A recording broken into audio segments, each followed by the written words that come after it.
Hi everyone, it's Andy O'Connor here.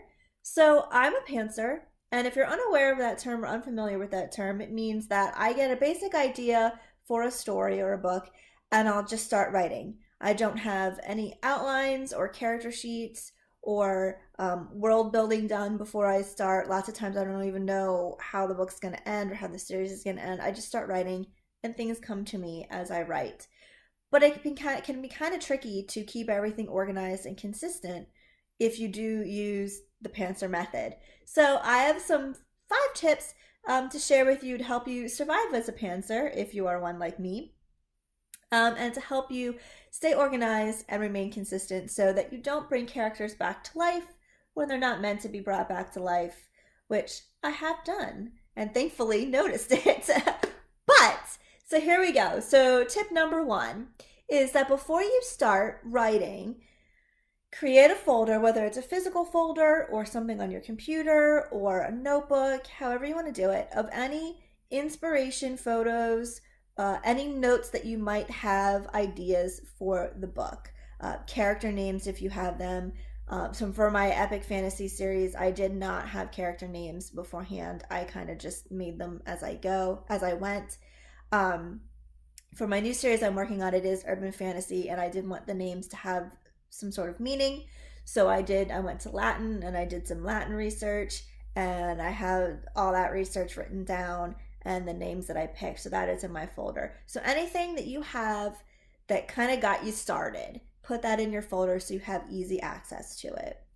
My second tip is that when you write, to make sure you take notes. So if you are doing fantasy or sci-fi, take notes of your world building. Take notes of your magic systems. Take notes of your characters, so that you don't have someone die and then the next book write them as if they never died. Or so you don't have something in your magic system that you either said couldn't happen or could happen and then change it later on down the road. Make sure anything with your characters, any kind of description you have, write it down as you think of it, and you put it in your book. Write it down in your notebook so that, again, eye color remains consistent, skin color remains consistent, hair color, height, how they're built, things like that, so that as you're writing, you don't it's much less of a headache to do it as you go than to try to find things that you did not keep consistent and fix them. So that's my second tip. My third tip is to create an outline as you go. Now, if you use Scrivener, you don't really need to do this. I have used Scrivener before, and I just don't. I tried it. I tried it for all 5 of my books, and I really gave it a good try, but it just wasn't for me, and I was just getting so frustrated with it, and so I finally decided for this time around I'm just going to go back to good old Word.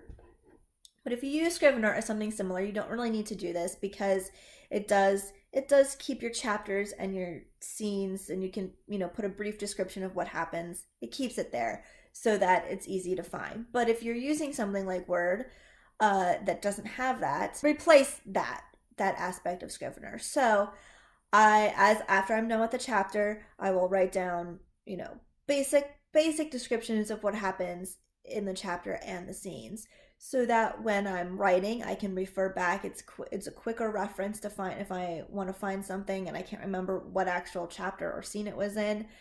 It's much easier to go through the outline, find it, and then type in, oh, it was chapter 3. Okay, Control F, chapter 3, and there you go, I have it.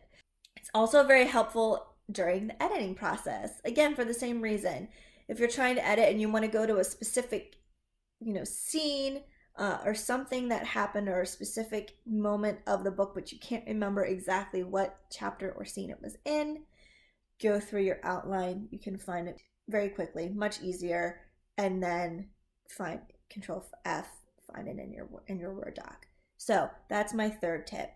My fourth tip that I just started using for this book I'm working on right now, The Door, is Pinterest. And I'm new at Pinterest, so I'm still learning, but I found it to be very helpful. So I created a board for the door, for the book, and then subboards for each character. So I have Gaius and Adriel and Sperantia and Emil.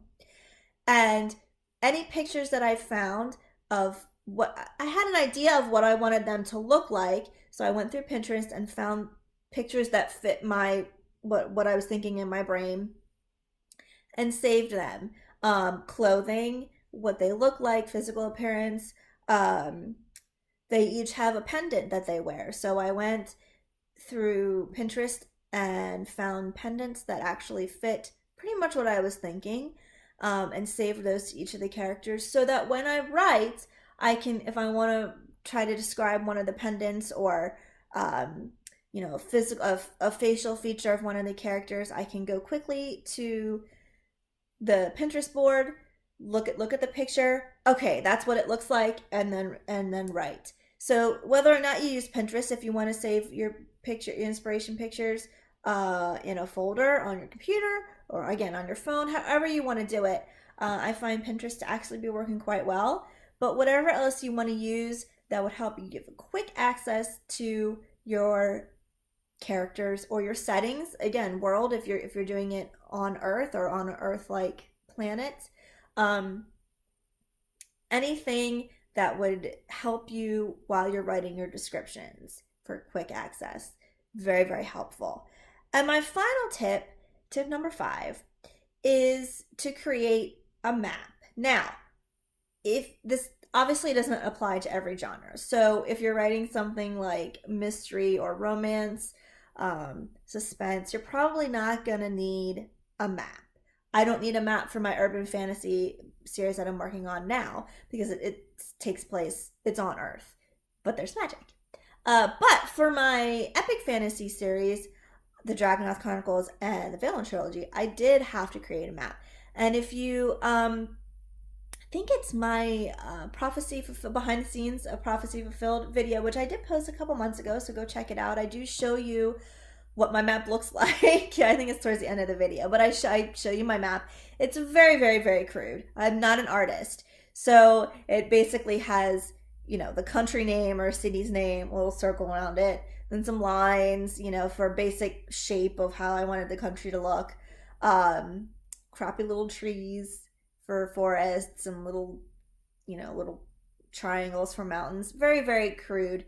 But it gave me, when I was writing, a visual, which is very important and helpful because you can, if characters are traveling, time, how long it takes for them to get from one place to another. It's very helpful because you have a visual to see that when you write it down, it's accurate. Also, what they might come across, topography. Are they going to have to cross a mountain? What kind of weather would be there? Is there a lake? Is there a river? Are they crossing plains or a desert? What kind of difficulties are they going to face in each area? So a map for me was very, very helpful. If you want to do a map and maybe some notes along with it, whatever works for you. But if you have a world that you're creating yourself, a map can be very, very helpful. Again, for consistency as well. So you don't say, oh, there's a mountain here, and then the next book in the series, there's no mountain there, and they have no problem crossing that. So it's very, very helpful for consistency. Again, so the main thing that all these things help with is consistency and ease of writing and editing. So as I said earlier, it's much, much easier to write things down and take notes as you go than it is to go back during the editing process and try to find things that were not consistent. Something like an eye color, it's very, very easy to miss that. If you say they have blue eyes in the beginning of the book and you don't make a note of that, and then in chapter 23 they have brown eyes, it's going to be very difficult to find that. So take notes as you go. Use these tips, whatever works for you. And I also want to say, because I do write fantasy and my first 2 series were epic fantasy, I do want to say that I have heard some authors or people in the writing community say that you cannot be a pantser if you write epic fantasy. And because of the world building and the characters and etc. And I'm here to tell you that that is wrong. You certainly can be a pantser and write in any genre, however complicated it may be. And these tips and tricks will help you do that. So it's essentially like you are planning as you go.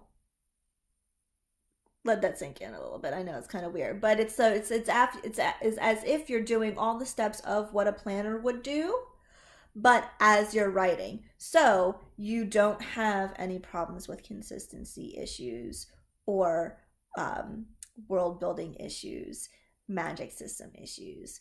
Um, so it's just a different way to go about it, but it certainly can be done and it's not going to work for everybody.